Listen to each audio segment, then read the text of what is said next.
This is the compressor while it is not engaging.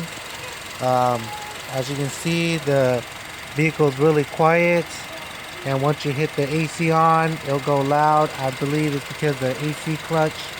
Hit the AC on. Oh, spin the knob. Turn. As you can see, it's louder now, and the AC is spinning right there in the center bottom. Rev the engine up a little bit.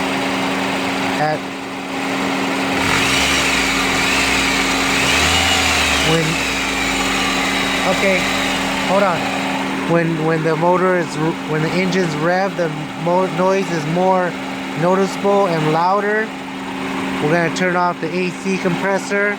Turn it off. Okay. Now, as you can see, how the noise has stopped. And then we're gonna rev the engine so you can hear the difference. Rev the engine.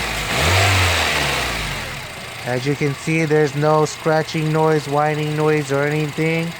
We're gonna do a third test just to double check. Turn it on again, the AC. Yep, you see the clutch is spinning, noise is loud. We're gonna rev it again. Rev it. Okay, turn it off. Okay, as you can see, it's off now, it's quiet again. I'm pretty sure it's the AC compressor clutch. The compressor does blow cold.